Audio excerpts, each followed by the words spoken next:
قبل ما ابدا الفيديو حابب اعتذر لكم عن الغيبه الطويله، بس صدقني الغيبه دي كانت عشان ارجع لك بانمي تقيل، ملخص انمي محدش على اليوتيوب عمله كامل قبل كده. ايوه عامل لك ملخص طويل في حدود الساعه هيروق عليك، حرفيا انمي دمار، ملخص نار يا حبيبي نار. ولو عايز تشوف ملخص مليان حماس وضحك ودراما يبقى كمل معانا الفيديو من بدايته للنهايه، فما تنساش اللايك والاشتراك الخطير. ومن غير ما اطول عليكم هيا بينا نبدا في سرد تلك الحكايه.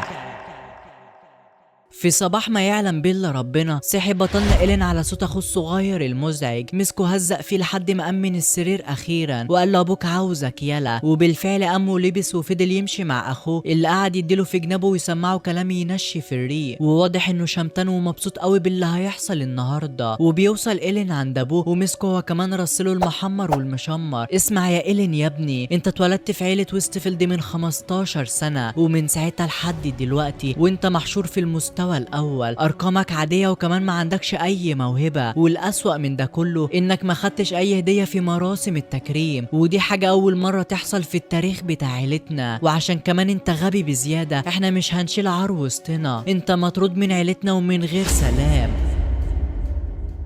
وبكده إيلين اتطرد من العيلة بتاعته بعد 15 سنة من الفشل المتواصل، وعلى عكس المتوقع رد فعله كان عادي وكأنه كان مستني اللحظة دي من زمان، وده شيء متوقع بما انه كان مقاتل قوي وشجاع في حياته اللي فاتت، ولكن لما اتقتل في احدى المعارك الدموية استيقظ في حياة جديدة لعائلة ويستفيلد المشهورة، ودلوقتي هو جاهز عشان يبدأ حياة جديدة ومسالمة على عكس حياته الأولى. وبالفعل بدأ رحلته في الاتجاه للحدود الشمالية على أمل انه يعيش في هدوء ويصطاد سمك وياكل الاندومي اللي بيحبه، بس من الواضح ان المشاكل هي اللي بتدور عليه، لان بمجرد ما طلع فوق التل ده استخدم السحر بتاعه اللي ورثه من الحياة اللي فاتت، وبيشوف بنتين في خطر، واحدة من الفرسان بتتعارك مع كلاب حجرية ومعاها بنت تانية وواضح عليها انها اميرة وملهاش في القتال، ورغم كل المحاولات الوحوش دي مش بينفع معاهم اي حاجة. وعلى الناحية التانية إيلين واقف بيتفرج من بعيد وبيحاول يفتكر اسم الاميرة اللي بترن عقله دلوقتي، ايزي اودستيلا، الاميره الاولى لمملكه اودستيلا والوحيده اللي كانت بتقف معاه وبترد على اي حد بيتنمر عليه رغم فشله الواضح، لان هي كانت شايفه ان كل الناس تستاهل كلمه حلوه، وبالفعل افعالها الطيبه بترد الجميل دلوقتي، لان لولا الموقف ده ما كانش إيلين قرر انه يروح يساعدهم. وقبل ما يوصل بلحظات كانت الفارسه اتصابت بالفعل وعلى لحظات بسيطه من الموت، وهنا إيلين مسك سيفه وانطلق بسرعه البرق ناحيتهم، وفي لحظه فقدان الامل الأخيرة وصل الأسد اللي هم لا حسد، مسك الكلاب الحجرية وقعد يقطع فيهم، وبعدين استخدم قدراته السحرية اللي معاه واكتشف نقطة ضعف الكلاب الحجرية، وبسرعة استخدم مهارة اسمها نهاية العالم وخلص عليهم بأمطار من السيوف السحرية بكل براعة. وفي اللحظة دي كانت الفارسة قربت تموت من الإصابة لحد ما جه إيلين واستخدم قدرة الشفاء وقدر إنه ينقذها. بس لحظة، هو إيه اللي خلى الأميرة توصل للمنطقة الحدودية أصلا؟ والأميرة كان ردها على السؤال ده إن في رسالة مقدسة وصلت ليها بتقول ان في مصيبة كبيرة هتحصل، والرسالة دي وصلت من قرية كولون في المناطق الحدودية، ولكن طبعا اعترض طريقهم هجوم الكلاب الحجرية، ولولا إيلين كان زمانهم دلوقتي في خبر كان. وتكملة للجميل كمان قام صلح العربية بتاعتهم عشان يعرفوا يكملوا طريقهم، وبدأ هو كمان يحكي لهم عن المشاكل اللي حصلت معاه وانه اتطرد من العيلة بتاعته وعشان كده هو رايح للحدود الشمالية. المهم بعد رحلة طويلة وصلوا اخيرا للقرية المطلوبة، والمكان كان هادي تماما وكأنها قرية أشباح. ده كمان طول الرحلة مفيش وحش واحد هجم عليهم أو قرب ناحيتهم، كأن الوحوش في المنطقة خايفين من حاجة، وفضلوا يتمشوا شوية في القرية لحد ما لقوا تجمع من الناس، وفجأة سمعوا صوت راجل عجوز بيزعق وبيطرد بنت من البيت بتاعه، وكان واضح عليه إنه متعصب على الآخر. وبالصدفة الأميرة طلعت عارفة البنت دي واللي اسمها أكيرا، وأكيرا دي بتكون البطلة بتاعت الزمن الحالي، لأن كل فترة بيتولد طفل أسطوري وبتكون القدرة الخاصة بتاعته هي الشجاعة، ودي قدرة خاصة بياخدها واحد بس من كل جيل، واللي معاه القدرة دي بيكون بطل أبطال هذا العالم. وبنرجع تاني للحاضر، وبعد كلام وحرق كتير قرروا انهم هيروحوا ياكلوا عشان يقدروا يكملوا رحلتهم، وفي نفس الوقت أكيرا بدأت تحكي لهم عن سبب وجودها هنا. باختصار أكيرا كانت بتتجول بشكل عشوائي زي أي مغامر لحد ما قابلت بنت صغيرة مرعوبة، وكانت المفروض هتتقدم قربان لتنين عايش فوق البركان، ولكنها هربت من القرية، وعشان كده أكيرا راحت لشيخ القرية عشان تعرف ايه اللي اللي بيحصل بالظبط. وطبعا احنا عارفين الرد يا صديقي، لان ده كان المشهد اللي احنا شفناه من شويه وهي بتطرد قدامنا. وساعتها إيلين اكتشف خبر صادم، وهي ان القريه دي قاصدين يقدموا الاطفال كقرابين للتنين عشان يحميهم من الوحوش اللي في المنطقه، وعشان كده في رحلتهم مفيش حتى وحش واحد هجم عليهم. وكمان لما وصلوا القريه كانت هاديه جدا وكانها قريه اشباح، وعشان كده برضو شيخ القبيله كان متعصب جدا ورافض فكره القضاء على التنين. وخلاص انتهى الكلام وجه وقت الجد، واكيرا قامت عشان تواجه التنين بنفسها، وانضم ليها الاميره، وبالتتابع برضو انضم إيلين ليهم. وبالفعل انطلقوا ناحيه الجبل عشان يواجهوا التنين. وساعتها اكيرا خدت حبايه الشجاعه وقالت انا هطلع واجه التنين لوحدي، وانتوا هتلفوا من الناحيه التانيه عشان نعمل عليه كماشه. بس في الحقيقه هي كانت عايزه تاخد النصر كله لنفسها، لانها عارفه ان إيلين قوي ويقدر يخلص على التنين بكل سهوله. وساعتها برضو بنعرف سر خطير، وهو ازاي عائله وستفيلد سمحت ان تنين خطير زي ده يعيش في الاراضي بتاعتهم، رغم انهم عيله قويه جدا ولو عايزين يقتلوه كانوا خلصوا عليه بكل سهوله. بس من الواضح ان التنين ده ليه مصلحه معاهم، وهي انه يحمي المناطق اللي في الحدود مقابل ان القريه دي تقدم القرابين بدل ما يحموا القريه بنفسهم من الوحوش. وبالفعل بنرجع لاكيرا اللي انطلقت لوحدها ناحيه البركان. وفي اللحظات اللي كانوا الاميره وإيلين بيحاولوا يطلعوا فيها كانت اكيرا وصلت بالفعل وواقفه بكل ثقه قدام التنين. وفجاه على غفله بدا التنين يهجم على اكيرا، بس اكيرا بتتفادى الهجمه بكل سهوله، وبدات هي كمان بالرد. وبعد ما عملت انفجار يسمعوا القريب والبعيد ولا اي حاجه حصلت له، لو كمان طالع من وسط الدخان يضحك ويتمسخر. والاسوأ من ده كله انه بيستخدم البنت الصغيره كرهينه عشان يمسك اكيرا من الايد اللي بتوجعها، وكل ده بس عشان يشوف نظره اليأس على وشها. بس ده ما عملش حاجه غير انه زود اكيرا غضبا وخلاها تضرب ضربه اقوى من اللي قبلها بمراحل. والمره دي ما حصلش حاجه برضه، والتنين خلص عليها بضربه من ديله بكل بساطه. وكمان التنين خلاص بيستعد عشان يخلص عليها نهائيا، وهي بتستقبل الموت بكل رضا. ولكن في اخر لحظه وصل إيلين وقطع جناح التنين، ومن هنا التنين قلب فرخه ووقع على الارض. ومن كتر غروره وكبريائه هجم عليهم بكل عنف من غير تخطيط. بس إيلين بسرعه استخدم سحر نهايه العالم من تاني عشان يديله ضربه تانيه تخليه يعرف مقامه، وكل ده وهو معاه سيف بسيط ومعمول من الحديد وليس الا. ولكن تنين مغرور زي ده رافض الهزيمه وقرر يستخدم حركاته الرخيصه عشان يكسب المعركه. بسرعه جري عشان يقف قدام اكيرا والاميره، وبكده إيلين هيخاف يهجم لحسن يأذي اصدقائه. ولكن الاميره اديته نظره الثقه العمياء، وبالفعل إيلين هجم على التنين بكل شراسه. وفي لحظتها التنين اللي مفكر نفسه مدير العالم اتبخر زي الفراخ المحروقه، وخد كمان معاه السيف بتاع إيلين. وبعد لحظات من هدوء ما بعد العاصفه صحيت اكيرا على وش البنت الصغيره وهي بتعيط. وفي لحظه رومانسيه الاميره بتاخد بايد البطل بتاعنا عشان يكملوا رحلتهم الطويله في التحقق من الرساله المجهوله اللي مستنياهم.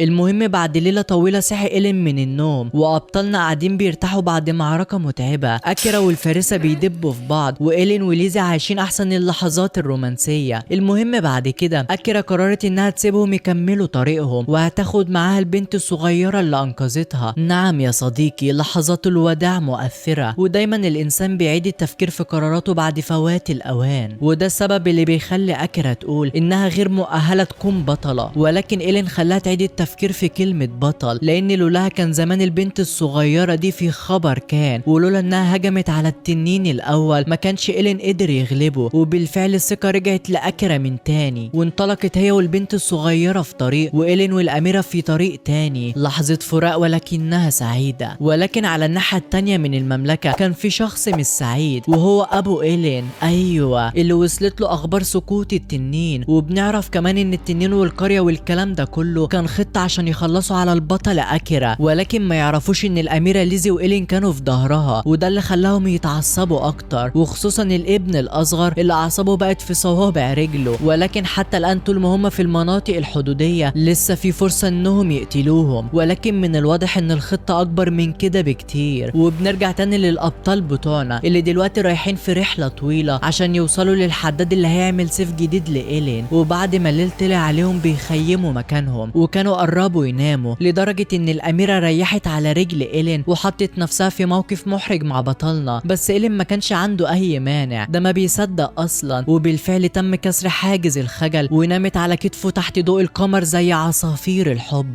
والمشهد ده بيفكر إيلين بأول مرة اتقابلوا فيها لما كانوا أطفال، دي بالفعل الحياة اللي إيلين كان بيحلم بيها. وبينتهي اليوم على كده. وفي اليوم اللي بعده وصلوا أخيرا لمدينة جراند هول. المغامرين بيجوا من كل مكان للمدينة دي عشان موجودة على الحدود، وفي آخر المدينة موجود بيت صغير معزول بيعيش فيه واحدة من أحسن حدادين المدينة. ولكن لما وصلوا المكان كان هادي على غير العادة، وأول ما دخلوا كانت الصدمة. الحدادة نويل مرمية على الأرض ومش بتتحرك، ولكن ده شيء عادي بالنسبة للحدادة نويل، لأنها بمجرد ما بتبدأ في صناعة السيوف لا بتاكل ولا بتشرب ولا بتنام لغاية ما تخلصوا. وعشان كده بتيجي الأميرة ليزي كل فترة تستخدم قدرات الشفاء بتاعتها عشان تعالجها بعد ما تمرض. وبالفعل قامت بالسلامة، ولكن رفضت تعمل لهم السيف بحجة إنها عندها طلبات كتير ومشغولة على الآخر. ولكن غيرت رأيها أول ما شافت إن إيلين كسر السيف بتاعه لما استخدمه قدام التنين، وقررت تعمل له سيف يتخطى حدود الأبطال. دي كانت مستنية اللحظة دي من زمان، مستنية بفارغ الصبر إن يجي من يستحق إنه يشيل أقوى السيوف اللي ممكن الحدادين يصنعوها. وطبعا إيلين ما كانش عنده أي سبب للرفض، وبالفعل نويل بسرعة قامت رمياهم بره عشان تركز. وبكده الأبطال ما بقاش عندهم خيارات تانية غير إنهم يدوروا على مكان يقعدوا فيه لحد ما نويل تخلص السيف. وشكلهم كده مش هيقعدوا يستنوا لوحدهم، لأن مخابرات المملكة بتراقبهم، وواضح إن وجود إيلين مع الأميرة بيعطل خطتهم السرية. وبعد كده أبطالنا بيلاقوا مكان يقعدوا فيه، وساعتها إيلين كان قاعد بيفكر في طريقة يكسب منها شوية فلوس. وفي النهاية ليزي بتقترح عليه إنه يبيع الغنايم اللي خدها من معركته مع التنين. وبالفعل إيلين انطلق ناحية نقابة المغامرين، وأول ما الموظفة حطت عينيها على القطعة اللي معاه اتصدمت وراحت جري تجيب مدير النقابة عشان تبلغه. وفي اللحظة دي الجاسوس بتاع ويستفيلد بدأ يفتح حوار مع إيلين وقعد يسأله عن تفاصيل التنين وإزاي خلص عليه. ولكن قبلها بدأوا يعرفوا عن نفسهم. هوريس هو الرجل العجوز، والبنت الصغيرة اللي معاه هي ميلين، وحاولوا يغطوا على كذبهم بأنهم بيسافروا عشان يسمعوا قصص المغامرين بس مش أكتر. وهنا بقى هوريس دخل في التفاصيل بدون مقدمات، وبيقول له إزاي قدرت تقتل التنين. فإيلين بيقول له أنهي تنين؟ دي أكرة هي اللي خلصت عليه، أنا لست إلا مغامر مبتدئ. وساعتها بتيجي موظفة الاستقبال وهوبا في غمضة عين مشوا من المكان، وفي اعتقادهم إنه مجرد فشل من غير موهبة.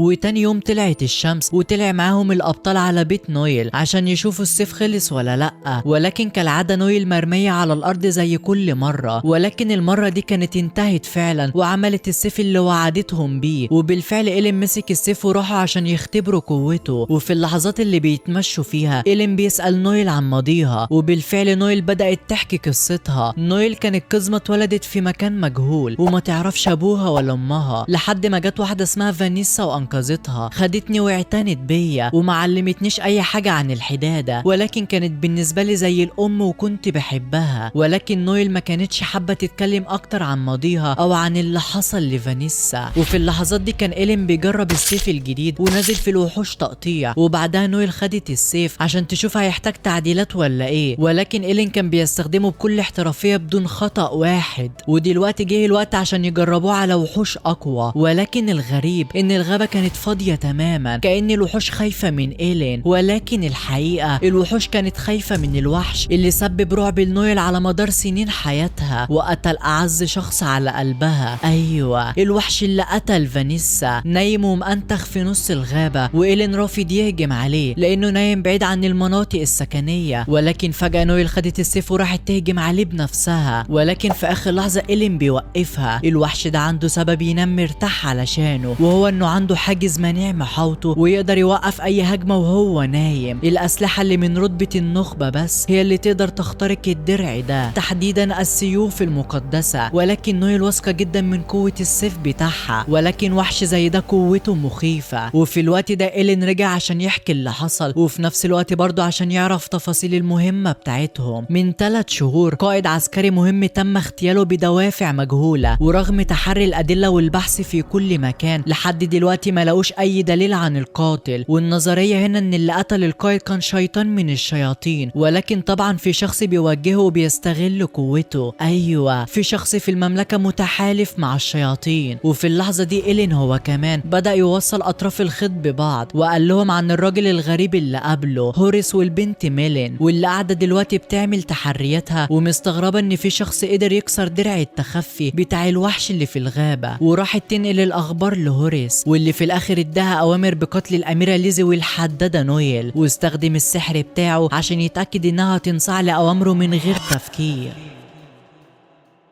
وفي الأثناء دي بنسمع صوت الشاكوش اللي بيرن من بيت الحدادة المجتهدة، ونويل على خطوات فانيسا بتشتغل طول الليل عشان توصل السيف بتاعها لأقصى درجات القوة الممكنة، وواخدة في عين الاعتبار نصايح المحارب إيلين اللي اداها خلاصة سنين من القتال عشان تحقق انتقامها. وكالعادة بعد شغل كتير فقدت وعيها من التعب، وفي دماغها ذكريات باقي الحكاية لما كانت فانيسا بتحاول تقاوم الوحش اللي بيتحكم هوريس فيه، لأن بالنسبة لهوريس حدد في موهبة فانيسا ما ينفعش تصنع السيوف اللي بتنافس السيوف المقدسة. وفعلا حاولت فانيسا تهجم على الوحش بكل قوتها، ولكن في النهاية السيف اتكسر وتحول لبواقي من الخردة، ومعاه اتحولت فانيسا لوجبة دسمة للوحش واللي كان هيخلص على نويل هي كمان. ولكن وقتها أكرا اتدخلت ووقفتهم عند حدهم، وكمان وجهت ضربة قوية خلتهم ينسحبوا. وبعد انتهاء المحنة دي نويل بكت على خيبة الأمل وضعف السيف بتاع فانيسا. اللحظة دي في عالم الأحلام هي اللي خلتها تصحى من تاني، أو بالأصح كان إيلين اللي استعمل تعويذة الشفاء عليها عشان في النهاية توصل للنتيجة النهائية وتعمل السيف اللي هيقلب الموازين وياخد بثأرها. وبالفعل بسرعة انطلقت على الغابة عشان تجرب السيف، وقبل لحظات بسيطة من الانتقام صحي الوحش ورد بسرعة خارقة، وقدامها هوريس بيشمت وبيتفخر بقوة الوحش بتاعه. نويل حاولت تهجم تاني على الوحش، ولكن من الواضح انه اكتسب ذكاء أعلى من المتوقع وقدر يتفادى الضربة ويرد في نفس اللحظة. ولكن قبل ما هوريس يخلص عليها عرض عليها عرض أخير، وهو إنها تشتغل معاهم، لأنه أدرك إن موهبة زي دي في الحدادة ما ينفعش تضيع على الفاضي، وكمان لأن القدرة الخاصة بيها هي واحدة من المواهب الخمسة النادرة. ولكنها رفضت تماما واختارت الموت على إنها تشتغل معاه. وبالفعل هوريس ما كدبش خبر، وبسرعة بعت الوحش عشان يخلص عليها. ولكن هل فاكر إن نويل هتموت؟ لا والله، إيلين في المكان رد على الوحش بضربة واحدة وقعته على الأرض. ورغم إن هوريس كان شاهد على قوة إيلين، إلا إنه برضه كمل كلام بكل ثقة، واللي مخليه نافخ صدره قوي إنه بعت ميلين عشان تقتل الأميرة، وإن كل ده كان جزء من خطته. ولكن حتى إيلين كان عنده خطة ذكية، واستخدم حاجز من السحر عشان يوقف السحر بتاع ميلين. وبالفعل الأميرة والفارسة بياتريس بيقدروا يشوفوها وبيبدأوا يتقاتلوا، وبسبب غلطة غبية من الأميرة بياتريس خدت على دماغها واغمى عليها، ودلوقتي الأميرة بقت في وش السيف. ولكن ميلين رغم إنها كان بيتم التحكم فيها رفضت القتل، وده اداهم فرصة إنهم يسيطروا على الموقف من تاني. وبنرجع تاني لإيلين. دلوقتي هوريس لسه واخد في نفسه مقلب ومفكر الوحش بتاعه غير قابل للتدمير، وبالفعل الوحش انطلق يهجم عليهم بكل سرعة. ولكن المرة دي السيف اللي عملته نويل كان جدير بالثقة، وإيلين قدر يجرح الوحش ويحوله لنافورة دم، وبالفعل بيقع على الأرض غرقان في دمه. هنا هوريس فتح بقه من الصدمة وانسحب أول ما شاف اللي حصل. وبعد انتهاء المعركة راحوا يشوفوا الرهينة اللي مسكوها، البنت الأمازونية ميلين، مش عارفين يخلوها تنطق ومش عارفين أصلها ولا فصلها. وبعد ما نطقت أخيرا قالت كلمتين حركوا المشاعر في قلب نويل: أنا خايفة وماليش مأوى أرجع له. هنا نويل افتكرت لحظة إنقاذها، اللحظة اللي فانيسا ادتها المأوى والأمان. فنويل قررت تعمل نفس الحاجة مع ميلين وتتبناها في منزلها رغم إنها حاولت توقعهم في المشاكل. وبعدها إيلين بيروح للغابة من تاني عشان يدور على الوحش اللي هزمه. وفي نفس اللحظات اللي هوريس كان بيحاول يستوعب فيها اللي حصل، فجأة بيوصل له انفجار من بعيد بيشق الأرض لنصين، وبعدها ظهر وحش غريب على شكل إنسان. وهوريس اختفى فجأة وما تبقاش منه غير الطاقية بتاعته. وعلى الناحية التانية من المملكة رجع الكائن الغريب اللي شفناه بيقتل هوريس، والكائن ده هو الشيطان اللي قتل القائد العسكري زمان. ودلوقتي الهدف القادم بتاعه هو نويل الحدادة والأميرة ليزي.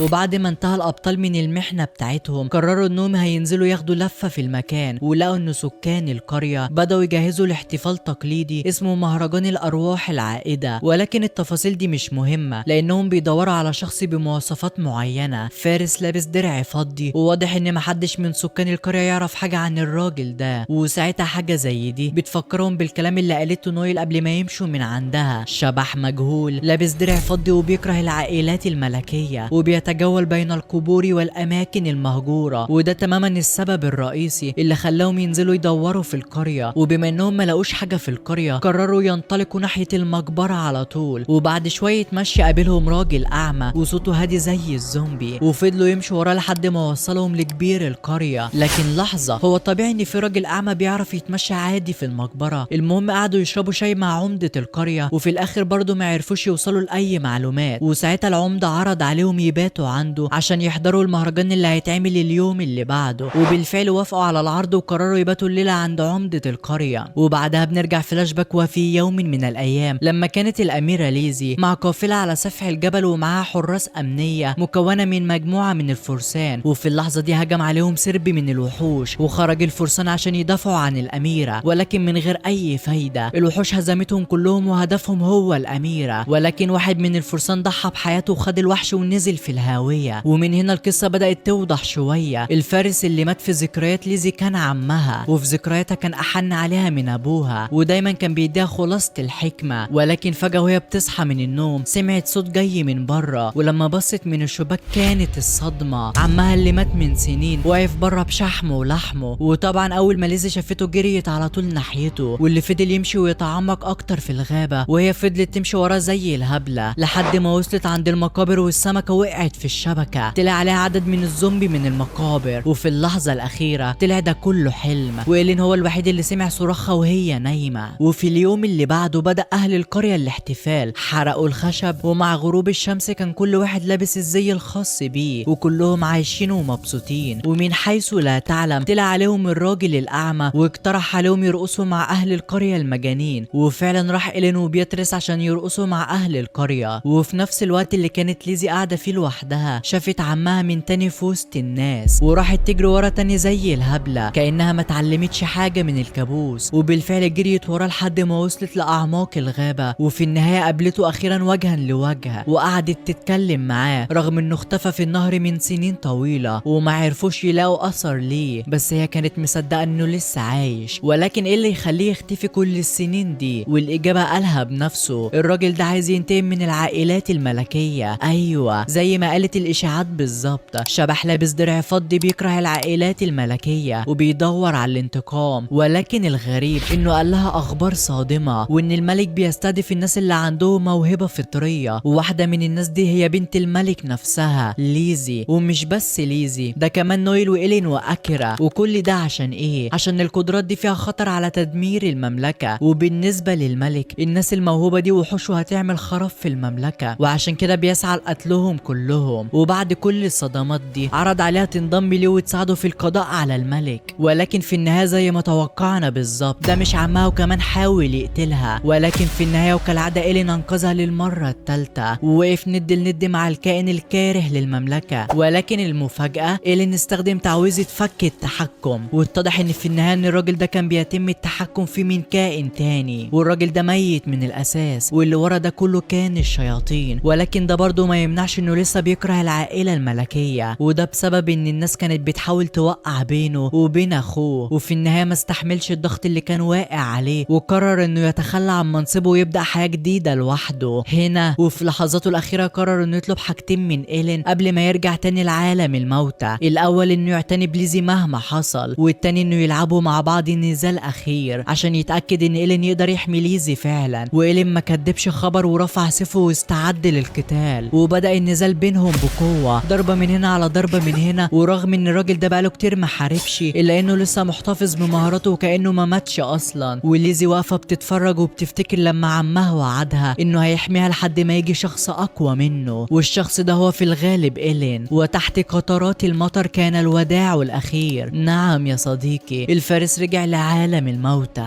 وبعد ما الاحتفالات انتهت أخيرا الحياة ظهرت على المكشوف. أيوة القرية أصلا كانت مليانة موتى، وعمدة القرية هو اللي كان بيتحكم يتحكم فيهم. لو كمان ده طلع شيطان، ولكن شيطان مش بيتعلم من اخطائه، لان بحركة واحدة كان إيلين كسر كل التحكم بتاعه وخلص على الشيطان بضربة واحدة. وشكل إيلين فعلا قرب يحل لغز قتل القائد العسكري، ولكن فجأة وصلت لهم اخبار صادمة. القائد العسكري رجع للحياة من تاني.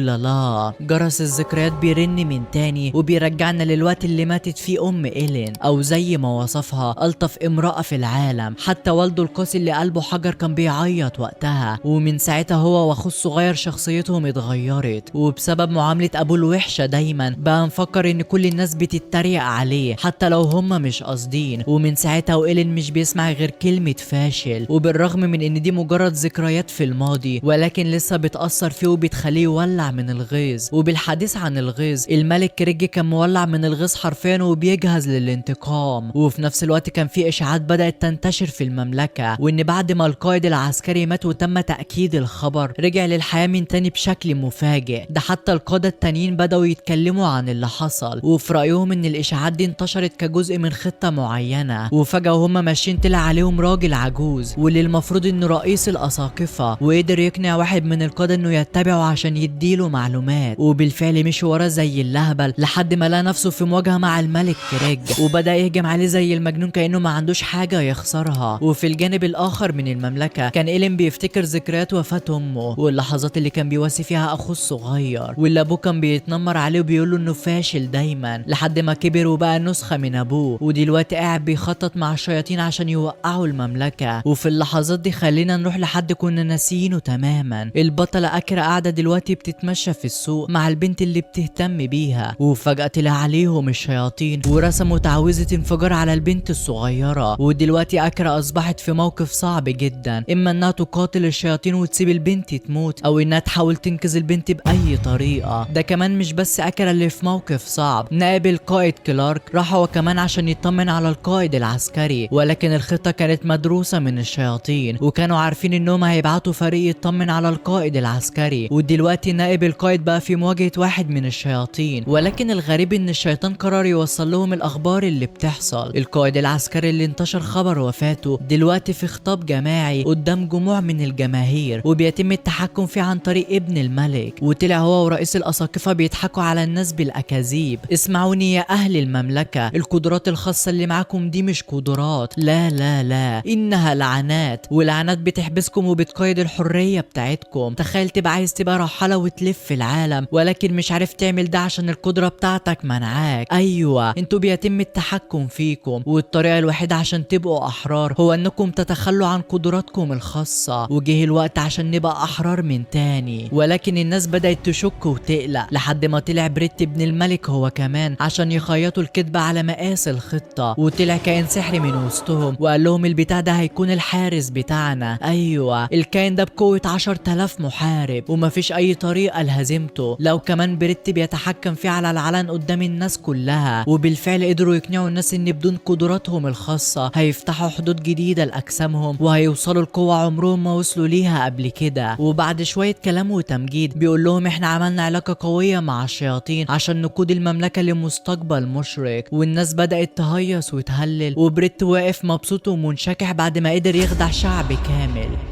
وفي وسط ما الشعب بيتغفل وبيضحك عليه، القائد التاني ادواردو بيتم هزيمته شر هزيمة، ولكن بالرغم من كده قرر انه مش هيستسلم ابدا. وبعد تحليل الموقف اكتشف ان كريج كل ده ما كانش بيستعمل قدراته الخاصة، وان طول الوقت اللي كان بيقاتله فيه كان بيستعمل مستواه القتالي فقط. وهو ده اللي كان عائلة وستفيلد بتنادي بيه من البداية، لو ارتفع المستوى مش هتحتاج القدرات الخاصة من الاساس وهتوصل لقوة اعلى من القدرات الخاصة اللي موجودة عند الشخص. ومش بس القائد ادواردو كان بيخسر المعركة، ده كمان النائب بتاعه والجنود بيتقطعوا من الشياطين دلوقتي، والمحنة بتاعتهم قريبة جدا من النهاية. السيف على رقبة ادواردو والنهاية بتاعته محتومة لحد ما وصلت الامدادات. ايوه دخلت اكرا عليهم وهي متنكرة في لبس الشياطين، والصدمة واضحة على وش كريج. وبطريقة ما قدرت اكرا تبطل تعويذة الانفجار وتخلص على الشياطين كلهم. وطلع في النهاية ان إيلين كان مخطط لكل حاجة وحاطط عليهم تعويذة للحماية من ساعة اخر مرة اتقابلوا فيها. وبما ان الخطة بتاعت ويستفيلد بدأت تبوظ بشكل واضح، إيلين وصل هو كمان عشان يكمل عليها ويبوظ كل احلام اخوه اللي اول ما شافه بلع ريقه وتعصب زي المجنون. وعلى الناحية التانية من المدينة كانت بياتريس بتواجه الشيطان، وفي نفس الوقت بينقلوا الاخبار لإيلين وللشعب كله عشان يبوظوا كل الخطط اللي كانوا بيعملوا فيها لسنين طويلة. والشيطان كان قاعد بيتكلم وبيتفاخر بالخطة، وهو ما يعرفش ان كل حاجة بتتذاع على الهواء مباشرة. وفي وسط لحظة غضب بريت هو كمان خرج عن شعوره وفضح الخطة بتاعتهم. ايوه، ده بدأ يضحك زي المجنون وبيتحكم في الحراس عشان يهجم على الناس، بس إيلين وبكل سهولة عمل تعويذة مضادة وكسر سحر التحكم بتاع بريت،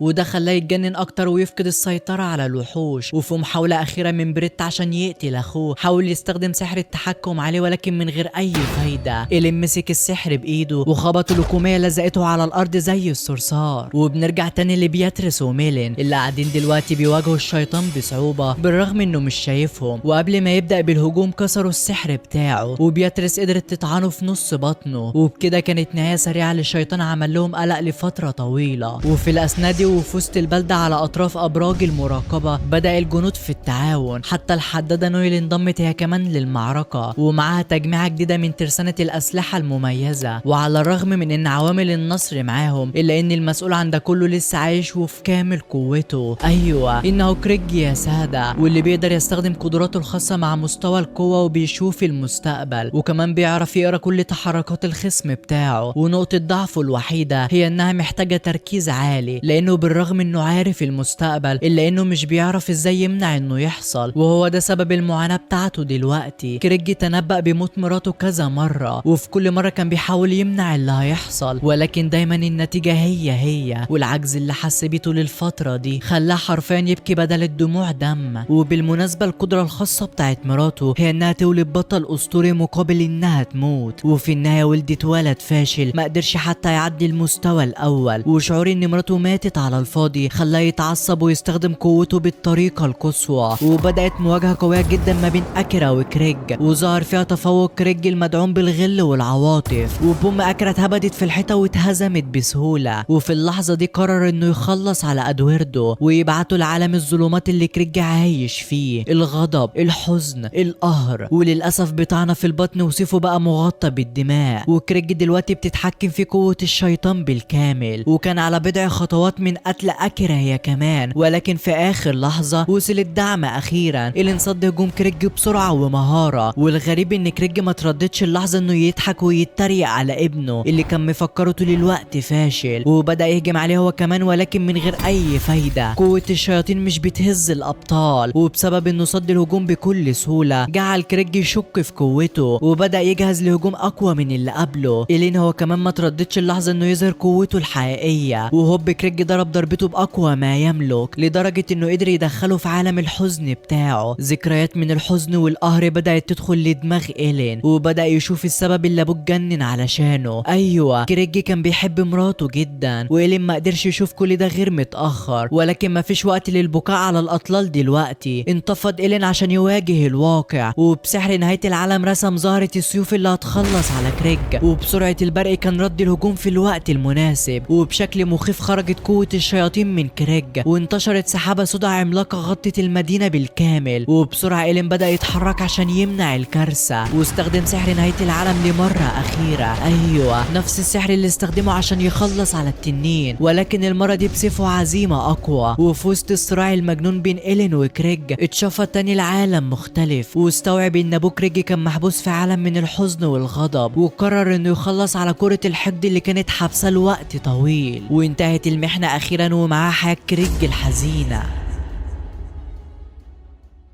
وبعد المعركة الطاحنة اللي إيلين أنقذ فيها المملكة تم تكريمه من الملك عشان يبقى هو الوالي الجديد للأراضي، ولكن المفاجأة إن إيلين رفض التكريم، والوحيد اللي ما كانش متفاجئ كان الملك نفسه، لأن واحد زي إيلين كان بيحمي المملكة وبيحمي الأميرة ليزي وما كانش بيدور على المناصب العليا أو الفلوس، وهي دي طبعا صفات الأبطال يا صديقي. فعشان كده خليك بطل وانزل اعمل اشتراك ولايك على الفيديو. المهم إيلين بيقرر إنه هيرجع لمدينة جراند هول، ولكن قبل ما ياخد أي خطوة لازم لازم يسمع الاخبار السعيده، واللي هي ان الاميره ليزي اتعينت مسؤوله عن اراضي ويستفيلد، وبياتريس رجعت في منصبها القديم كحارسه للعائله الملكيه. المهم بعد كده بنشوف واحده من الذكريات العشوائيه واللي بيظهر فيها واحد من الابطال وهو بيودع الحياه بين ايدين حبيبته، والذكريات دي بتكون احلام بطلنا إيلين في حياته اللي فاتت. المهم بيصحى من النوم وبيروح عشان يفطر فطار رومانسي مع حبيبه القلب، ولكن طبعا الفطار باظ بسبب القزمه اللي ما عندهاش ذوق. ومن هنا المهمات بدات تتراكم على إيلين. نويل عايزاه يجرب السيوف، وليزي عايزاه يساعدها في اوراق المملكه. ده حتى الموظفه بتاعت نقابه المغامرين جايبه معاها حرفيا هم ما يتلم، ومسكوا الواد الغلبان وقعدوا يلعبوا بشد الحبل. وبعد جدال طويل انتهى اخيرا من كل المهمات اللي عليه، وبيقرر بعدها انه يروح الامبراطوريه عشان يغير جو. ولكن طبعا في النهايه قرروا كلهم انهم يروحوا معاه، وهيلبسوا بياتريس في الورق بتاع المملكه. وبعد رحله طويله وطريق صعب الحصان فجاه قرر يقف وكأن في حاجه مخوفاه، وفعلا حدس الحصان كان في محله. ذئاب الرمال واقفه على الجبل ومستنيه الفرصه المناسبه للاصطياد، ولكن إيلين طلع قطعهم ونزل عادي وكملوا في طريقهم. انا مش فاهم المخرج بيعمل دراما على الفاضي ليه. المهم بيكملوا طريقهم لحد ما وصلوا اخيرا، وعلى الرغم من انهم لسه على اطراف الامبراطوريه المكان حيوي جدا والمنطقه صاحيه. وبالصدفه وهم ماشيين إيلين قابل شخص يعرفه، ايوه هنريت من عائله ليند كاتافاست، وما كانش عندها حاجه تقولها غير التحذير من خطوره الامبراطوريه وان فيها تهديد خطير، لدرجه ان كاتبه الذئب الاسود بدات في الاستعداد لاي خطر متوقع. ولكن تحذير هنريت كان مثير للشك، لدرجه ان إيلين قرر يتبعها عشان يعرف اللي بيحصل بالظبط. وفي اللحظه دي عرفنا ان هنريت هي كمان كانت في الحياه السابقه مع إيلين، وواضح انها خايفه عليه وعايزاه يمشي من الامبراطوريه قبل ما يحصل حاجه. ولكن فعلا قبل ما يفكر حتى كانت الدنيا بدات تتقلب. جري بسرعه عشان يشوف ايه اللي بيحصل، وطلع واحد عشوائي بينفذ عمليات تخريب. وقبل ما يحاول يطعن إيلين هوب كان قلبه على الارض. ولكن اول ما الراجل وقع ظهر حواليه رموز وتعويذات ومات في لحظتها، واصبح إيلين دلوقتي متهم في جريمه قتل. والقائده اللي شافت الموقف كمان افتكرته شيطان، وقبل ما تقبض عليه بثواني ميلين انقذته بقدره الاختفاء بتاعتها عشان يبان انه اختفى من المكان قدام عينيهم. ودلوقتي الفريق كله عرف ان إيلين بقى في مشكله، وكمان كل ابواب الامبراطوريه اتقفلت عشان حاله الطوارئ اللي حصلت. وهنا الانظار كلها وقعت على هنريت، وفي النهايه قرروا انهم هيقعدوا عند بيت هنريت لحد ما الاجواء تهدى شويه. وبالفعل بيدخلوا البيت وقعدوا يتنططوا على العفش زي الهبل. وهنريت بدات تحكي لهم وتقول لهم ان تم اغتيال الامبراطور، وبعدها الكل بيستعد عشان يناموا. وبالفعل حل الليل وكل واحد بينام ما عدا إيلين اللي كان واقف في البلكونه وبيفكر في مستقبل الامبراطوريه، وهو عارف كويس هو وهنريت ان الامبراطور تم اغتياله على يد احد الشياطين. وهنريت بعدها بتمشي من غرفه إيلين وهي بتفتكر الذكريات بتاعتهم في الحياه الاولى. ورغم ان إيلين كان بطل ولكن الناس كانت بتكرهه وبتخاف منه، وعشان كده هنريت كانت بتراقبه طول الفتره دي عشان تضمن سعادته في النهايه.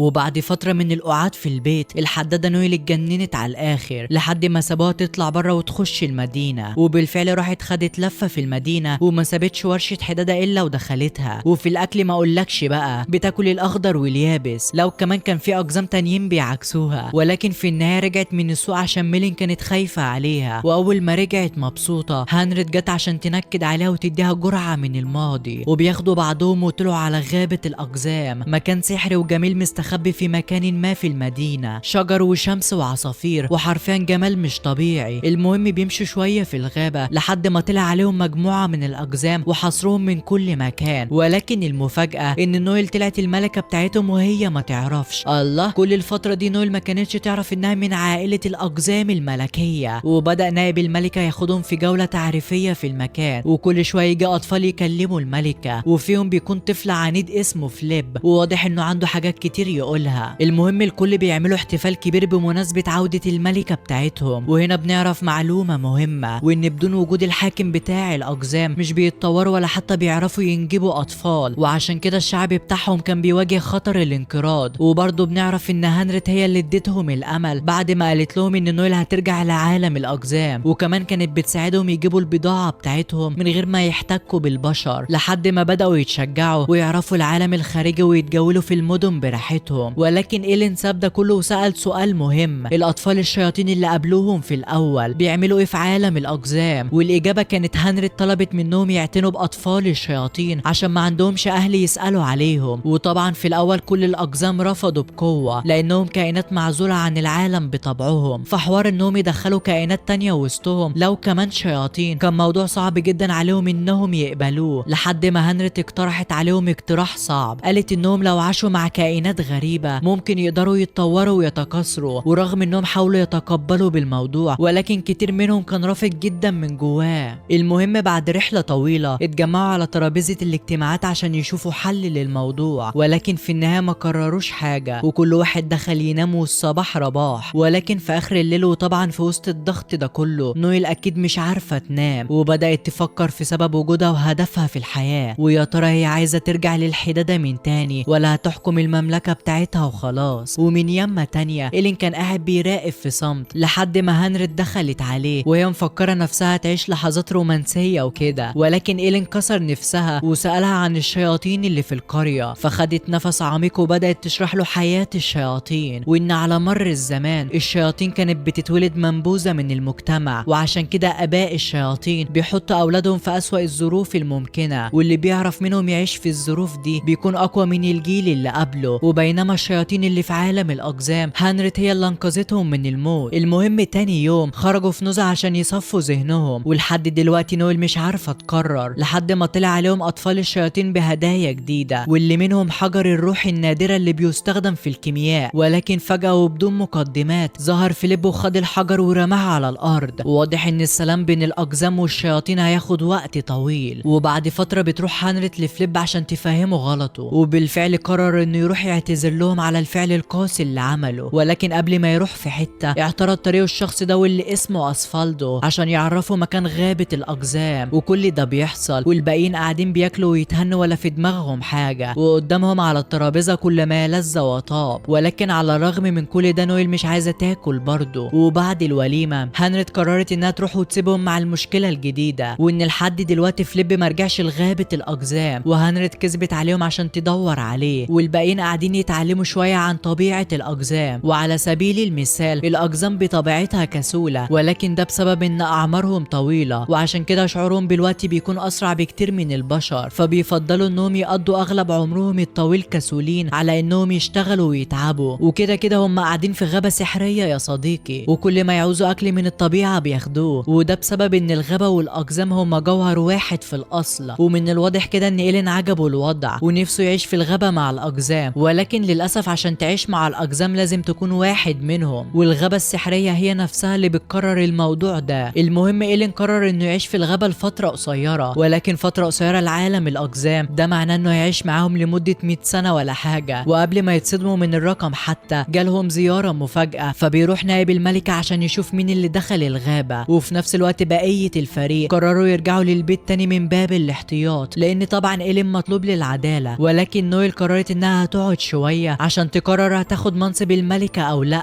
وعشان ما تتجننش خلال الفترة دي قررت انها تبني ورشة جديدة هنا وبالمرة تتعلم حاجات جديدة في الحدادة. وبنرجع تاني للعالم الحقيقي. هنريت جالها ضيف مش متوقع ومش مرحب بيه. قائدة الفرسان لزيت وصلت وشربت الشاي، واول ما هنريت قعدت قالت لها فين المشتبه فيه، ولكن بتقول لها ما اعرفش حاجة. فبتقول لها المشتبه فيه اللي بدور عليه اختفى فجأة واحنا بنقبض عليه، والوحيد في الامبراطورية اللي بيعرف يستخدم السحر هو انت يا هنريت. وفجأة دخل الفرسان القصر ودمروا المكان، ورغم انهم عارفين ان إيلين مستخبي في غابة الأقزام الا ان أسفلدو دخلها بالفعل ومعاه الولد الصغير فيليب. ولكن نائب الملكة بيظهر وبيقول له انت ايه اللي جابك هنا. وفي اثناء ما كانوا بيتخانقوا بيطلع عليهم اطفال الشياطين، فأسفلدو اول ما شاف الشياطين قتلهم على طول. وبسرعة الاخبار وصلت لابطالنا وانطلقوا عشان ينقذوا الاطفال، ولكن إيلين تردد. ذكرياته في الحياة السابقة منعه انه ينقذ اي حد من غير سبب، وهنا قاعد بيفكر يا ترى يروح ولا ما يروحش. وعلى الناحية التانية بنعرف ان نائب الملكة حمل اطفال وبيقرر انه يواجه أسفلدو دفاعا عنهم، ولكن بدأ أسفلدو يضرب في الغابة ويحرق فيها، وبيوصل بالفعل عند الأطفال وكان هيقتلهم خلاص. ولكن المفاجأة ان فليب ظهر وبدأ يدافع عنهم لحد ما وصلت نويل وحدفته بالشاكوش في دماغه، ولكنه فضل يضرب بشكل عشوائي ويحرق في الغابة. وهنا النائب كمان قرر يساعد بالسيف بتاعه، ولكن للأسف بدون أي فايدة. وقبل ما يقتله كان إيلين وصل في الوقت المناسب، وكمان أبطل القدرة بتاعته بكل سهولة، وفي كل مرة بيحاول يقتل فيها حد إيلين بيصدها، ده حتى المحاولة الأخيرة بتاعته فشل فيها. وقبل ما إيلين يخلص عليه سأله عن سبب محاولته لقتل الأطفال، والإجابة بتاعته كانت مستفزة لدرجة إن إيلين خلص عليه في لحظتها. وبعد كده هنريت بتظهر ليهم زي الجن الأزرق، ولكن المرة دي معاها أخبار كويسة. الحواجز الموجودة حوالين الإمبراطورية اتشالت تماما، يعني كده تقدروا تمشوا لو حابين. وبالفعل قرروا إنهم يمشوا ويسيبوا المكان. وفي لحظات الوداع كان في احترام متبادل لقرار نويل إنها مش هتحكم دلوقتي. وبعد الوداع انطلقت نويل عشان تكمل رحلتها مع بقية الفريق.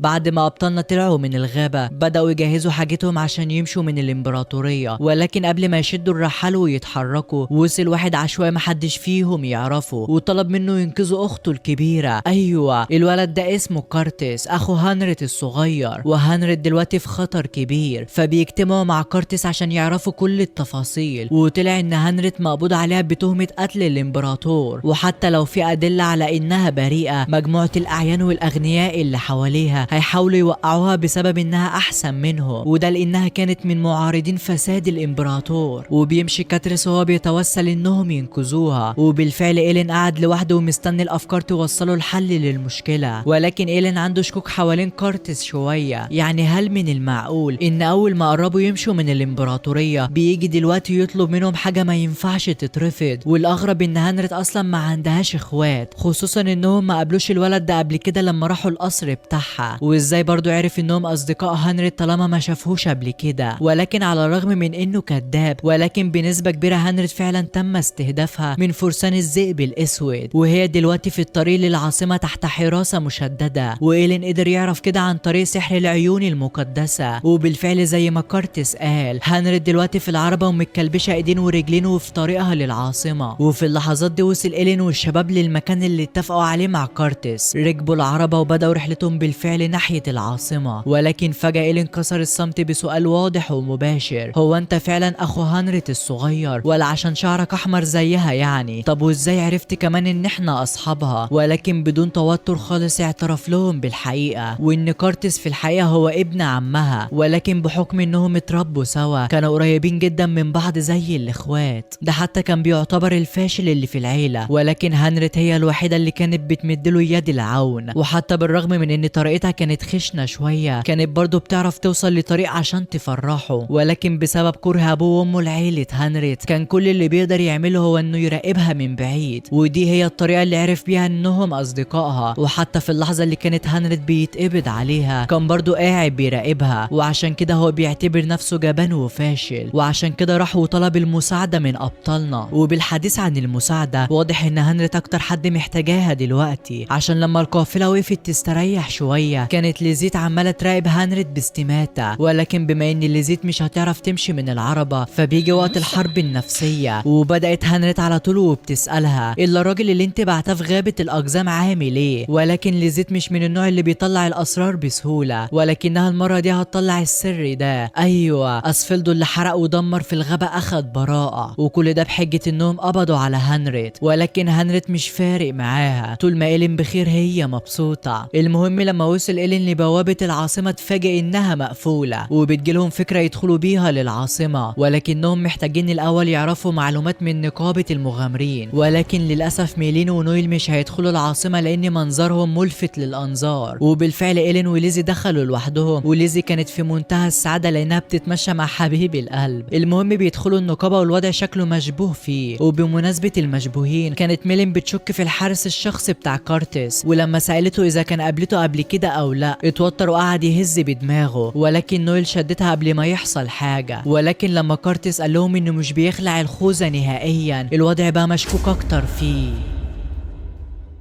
نرجع تاني لإيلين وليزي اللي لحد دلوقتي مش لاقيين اي طريقة يدخلوا بيها العاصمة، لو كمان الاشاعات انتشرت ان في 6 اشخاص هاربين والفرسان بيدوروا عليهم. ولكن قبل ما يمشوا من المكان كان الفرسان وصلوا عندهم بالفعل. دخلت واحدة من الفرسان وسألت عن ال6 اللي هربوا، بس من الواضح ان محدش من المغامرين يعرف حاجة، لحد ما طبعا الفلوس بدأت تتكلم. اللي هيساعد ان احنا نلاقيهم سيأخذ سرة من الدنانير. وبالفعل كل واحد بدأ ينطق ويقول كل المعلومات المعلومات اللي يعرفها، وده ادى لإيلين وليزي وقت انهم يهربوا. واول ما الفارسة عرفت جريت على طول تدور عليهم، وبالفعل شافتهم بيجروا في الطريق زي حرامية الغسيل، لحد ما إيلين زهق وشال ليزي وانطلقوا بسرعة. وده اللي خلى الفارسة تخبط في عيل صغير وخلته يعيط، لكن على الأقل المرة دي طلع عندها قلب وراحت تطمن عليه، وكله كان تمام لحد ما سمعوا صوت انفجار مدوي. راحوا بسرعة عشان يشوفوا ايه اللي بيحصل، وطلع ان اسفالدو هو اللي كان مفجر المكان. ايوه تم القبض على نويل وميلين، ده حتى مسك كارتس كمان وعدمه العافية. لكن على عكس ما اسفالدو توقع، كان إيلين هادي جدا ومستني اللحظة المناسبة، وقرر يبدأ مع الحرب النفسية عشان يكسب شوية وقت. يا ترى هتقتلهم اسرع ولا انا اللي هقطع راسك اسرع؟ وقبل ما يفكر حتى يجاوب على السؤال، كان إيلين قطع عينه في لمح البصر. لكن الغريب ان اسفلدو بيضحك عشان عنده خطة بديلة. اسفلدو كان مجهز المكان كله انه ينفجر في حالة لو إيلين قدر يهزمه. حرفيا حط قنبلة على كل حد قريب من المكان. واللحظة دي فكرت إيلين بذكرياته في العالم القديم. افتكر انه في العالم الجديد ده هو مش بطل، لكن رغم كده هو قرر ينقذ الجميع في اللحظة الأخيرة، وقرر خلاص انه هيقتل اسفلدو. ولكن في حد عشوائي كمان قرر يتدخل، بس إيلين منشف دماغه وعايز يقتله عشان يحقق العدل. وهنا الفارسة اللي اتدخلت خدت عهد انها تضمن ان اللي حصل ده ما يحصلش تاني. وبالمناسبة الفارسة دي اسمها سيليا، واقسمت انها تضمن سلام المملكة من شر اعمال الراجل ده. وبالفعل إيلين عتق وعتق رقبته. وبعد انتهاء المعركة قرروا انهم يرجعوا يرتاحوا لحد ما يشوفوا ايه اللي هيحصل. لكن العجيب ان المرة دي فرسان الذئاب السوداء انسحبت في صمت، وقررت انها تبطل تطارد إيلين واصدقائه. وفي الاحيان دي لما هنريك كانت نايمة بتجيلها ليزيتو وبتديها الكتاب اللي كانت بتقرا فيه، وده خلاها تفتكر الكلام اللي قاله إيلين قبل كده. هنريك طول عمرها كانت بتحب حكايات الابطال، لو بتحب الابطال نفسهم وقصصهم الاسطورية. لكن الحاجة الوحيدة اللي هنريك كانت بتكرهها في الابطال هو انهم دايما كانوا بيموتوا بشكل مهين. ورغم ان دي هي دورة الحياة الطبيعية للبشر في العالم ده، لكن هنريك حاولت بكل وسعها انها تحافظ على حياة إيلين، بس في النهاية النتيجة واحدة. عشان كده هي بتحاول دلوقتي بكل جهدها انها تبعد إيلين عن الخطر ويعيش الحياة اللي طول عمره بيتمناها. المهم وبعد وقت طويل في الزنزانة دخل كارتس المتصلي التاني وسألها عن رأيها، ولكن لحد دلوقتي هي رافضة بشكل قاطع، لدرجة انه اتعصب واداها باللكومية في وشها. كمان نزل فيها ضرب بالشلاليت، وبعد ما عمل عملته اللي عملها جري بسرعة وكأنه خايف من اللي عمله. وعلى الناحية التانية من الامبراطورية وتحديدا على الحدود كان بقية الفريق بيستعد عشان يشدوا الرحال ويكملوا السفر بعد ما نزلوا يجمعوا الاكل. ومن هنا بدأ التوتر تاني. ليزي عايزة إيلين يرجع وينقذ هنريت حتى لو هنريت نفسها مش عايزة حد ينقذها. وفي نفس الوقت كانت سيليا متنكرة معاهم في هدوم الحارس، وكانت بتوافقهم على فكرة انقاذ هنريت اللي قاعدة دلوقتي في الزنزانة يا عيني. وقدامها كارتس اللي اتجنن خلاص وضاع عقله تماما، وقعد يحاول يقنع فيها مرة ورا التانية، بس الإجابة واحدة، لا يعني لا، لحد ما اتجنن على الآخر وبدأ يهجم عليها بقوة الشيطان بتاعته. وهوب وصل إيلين في اللحظة الأخيرة وأنقذها كالعادة، وكمان مع الفارسة سيليا المتنكرة. ودلوقتي كارتس بقى في موقف حرج جدا، لكنه اتجنن على الآخر والشيطان سيطر عليه بالكامل وبدأ يهيج ويدمر المكان كله على دماغهم. هجم عليهم كلهم بس من غير فايدة انهم يصدوا الهجوم بتاعه، لكن على غفلة قدر يضرب الفارسة سيليا. وبسرعة إيلين استغل الفرصة وقدر انه يكسر دفاعاته ويوجه ليه ضربة في مقتله لحد ما وقع وقوة الشيطان بتاعته انتهت. وساعتها إيلين مسكه فضح الخطة بتاعته كلها، وكمان فضح الهدف الحقيقي بتاعه وهو بنت عمه هنريت. كل اللي عمله ده كان بسبب حبه لبنت عمه هنريت، مش عشان عايز يبقى الامبراطور، لا. وكمان وانت بتحاول تعمل كده اذيت الشخص اللي انت اصلا بتعمل كل ده علشانه. وساعتها نزل كارتس على الارض وقعد يبكي زي الاطفال، وده اللي خلى هنريت قلبها يحن وتروح تواسي ابن عمها الصغير. وده كان احسن فخ عمله لحد دلوقتي. هوبا بابا، لانها بمجرد ما قربت منه بدأت قوته الشيطانية تشتغل من تاني وبدأت تسيطر عليه بالكامل لدرجة ان شكله اتغير. وبسرعة هجم عليه إيلين وكان خلاص هيكسب المعركة لولا ان شخص كمان قرر ينضم ليهم. ايوه، ليزيت هجمت عليه من الخلف وكسرت القوة بتاعته. وهنا كارتس خد حباية الشجاعة وقال عليا وعلى اعدائي وبدأ يتحول بشكل كامل. المرة دي الاقبح شيطان في الانمي كله، واطلق كل قوته الممكنة ناحية إيلين، لكن إيلين تفاداها بنجاح له وكمان كسر الهجوم بضربة سيفه. وبسرعة إيلين استخدم سحر نهاية العالم للمرة الأخيرة وضرب شعاع من الضوء في قلبه، والنور ده دخله في العالم بتاعه. قعدوا يتكلموا مع بعض لحد ما ودع العالم اخيرا في النهاية.